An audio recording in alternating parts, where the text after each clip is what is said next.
대한민국은 빚더미라. 정말 위험합니다.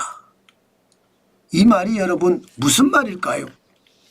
일단 여러분 이거 한번 보실래요? GDP 대비 국가 총부채 비율입니다. GDP는 한 나라 국민이 생산하는 총액을 말하는 거고요. 예, 국가 총부채는요. 경제 3주체 있죠. 정부, 기업, 가계 이들의 부채를 다 합친 것을 말합니다. 그런데 이 부채가 진짜 심각합니다. 지금 2024년을 보십시오. 244.5%입니다. 장난 아니죠. 2022년 250.4%보다는 줄어들었지만 사실 세계경제포럼에서 부채 위험 수준이라고 이야기하는 245%에 근접해 있습니다. 2022년에는 넘었었고요. 진짜 장난 아닙니다. 사실 노무현 정부 때만 하더라도요. 149.4%밖에 안 됐고요. 이명박 정부 때도 183.5%입니다. 박근혜 정부 때는 200%가 넘어섰고요. 문재인 정부 때는 206.7%가 됐습니다. 그런데 윤석열 정부 때 250.4%가 됐습니다. 윤석열 정부가 빚을 많이 졌느냐? 아닙니다. 문재인 정부 때 워낙 돈을 많이 뿌려서 국가 부채 비율이 다 늘어났어요. 정부 부채 늘어났죠. 예, 여기에다가 통제 방역을 워낙 강하게 마치 공산정권처럼 독재정권처럼 영업시간을 단축해라. 사적인 모임하지 마라.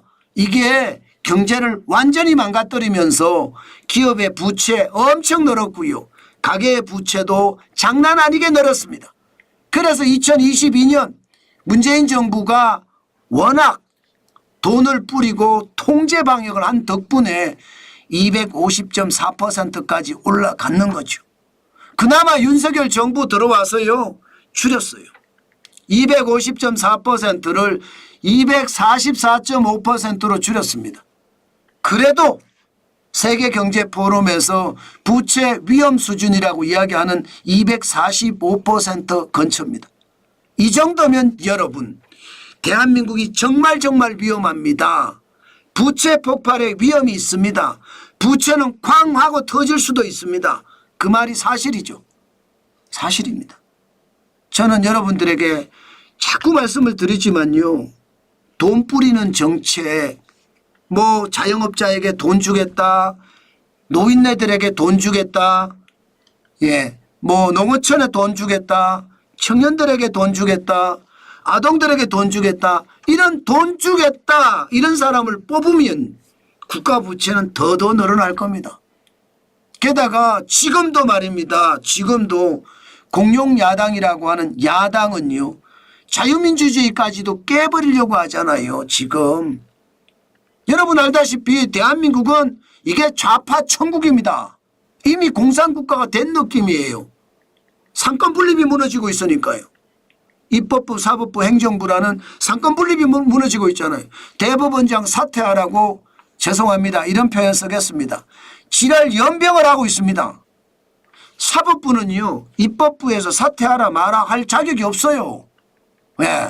사법부는 그만큼 독립이 되어 있는 거예요. 그게 민주주의예요. 그게 자유민주주의예요.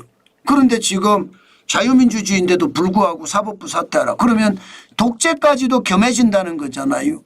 결국 코로나 팬데믹 때 문재인 정부가 독재를 저질렀던 것처럼 이게 통제 방역이 독재거든요. 그렇게 저질렀던 것처럼 또다시 이게 독재가 돼버리면 나라 경제는 어떻게 될까요? 저는 박살난다고 생각합니다. 사실 부채를 보고 있으면 우리가 두렵다는 생각을 할 수밖에 없습니다. 여러분 보시다시피 지금 국가 총부채가 2024년에 6,232조예요. 장난 아니죠. 2021년에 5,514조에 비하면 13%, 781조가 늘어난 거예요. 3년 사이에 대한민국 한 해 동안의 예산이 672조거든요. 그만큼 됐다는 이야기잖아요. 718조니까 더 많다는 이야기죠. 여러분, 이것은요, 나라가 점점 망해간다 이런 얘기예요. 그만큼 심각하다는 겁니다. 제가 더 심각하게 보는 것은요, 세계경제포럼에서 부채 위험 수준을 245%로 보고 있다는 것, 지금 우리는 244.5%라는 것, 여기에 다음 대통령이 누가 될지 모르지만 현재 여론조사로 보면 이재명 더불어민주당 대표가 될 가능성 굉장히 높잖아요. 그럼 또 돈 뿌릴 거예요. 돈 뿌려서 괜찮을까요?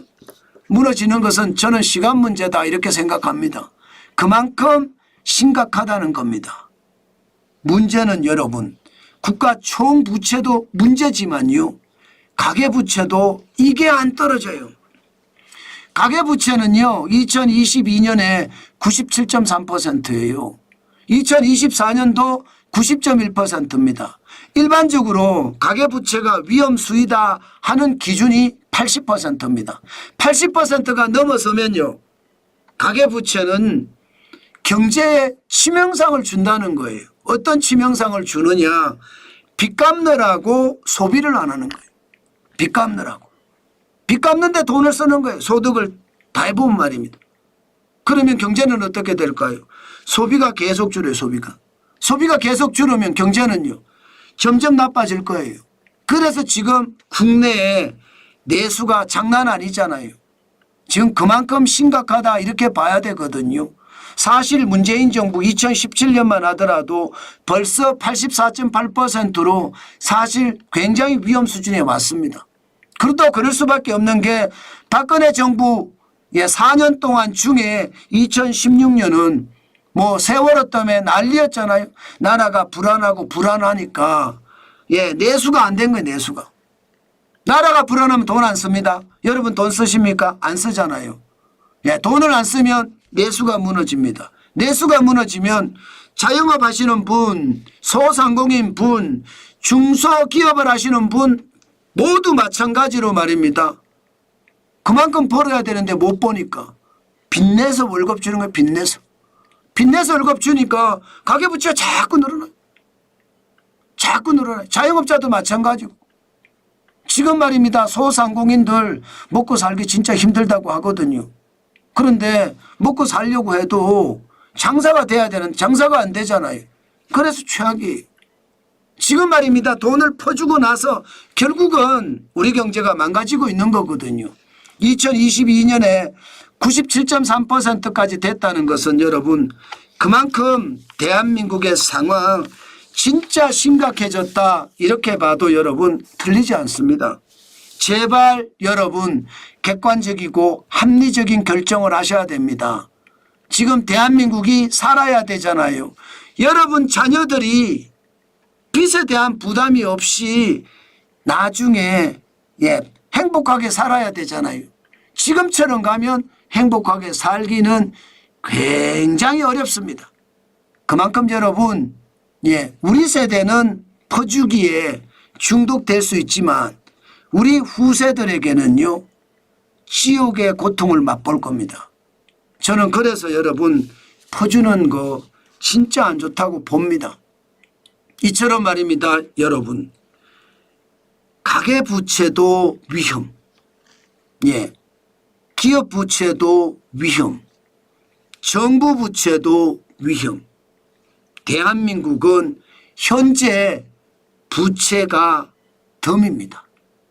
이러다가 부채 폭발이라는 최악의 상황 온다. 저는 여기에 방점이 있습니다. 부채가 많으면 돈을 안 쓰거든요. 돈을 안 쓰면 소비가 줄어요. 소비가 줄면 기업이 덜 생산할 수밖에 없습니다. 기업이 덜 생산하면 그만큼 고용을 안 해요. 그렇게 경제는 악순환으로 돌아가면서 펑 하고 터진다는 이야기입니다. 여러분 그 말이 진짜 사실일 거예요. 저는 여러분들에게 계속해서 말씀을 드리지만 그만큼 말입니다. 대한민국은 지금 심각하다. 저는 그렇게 봅니다. 예, 장난 아닙니다. 제가 보더라도 아마 여러분들도 그렇게들 다들 느끼실 거예요. 그 정도로 빚은요, 대한민국을 더 힘들게 하는 거 사실입니다. 때문에 여러분 반드시 말입니다. 예, 퍼주는 사람들 저는 아주 경계감을 가지고 봐야 돼요. 아마 대통령 후보들이 계속 나오겠지만 반드시 말입니다. 예, 저는 빚을 퍼주겠다. 빚을 퍼주겠다가 아니라 현금을 퍼주겠다 하는 사람들은 우리가 우리 생각에서 버려야 됩니다. 그래야 대한민국이 더 잘 살지 않을까. 저는 그렇게 생각합니다.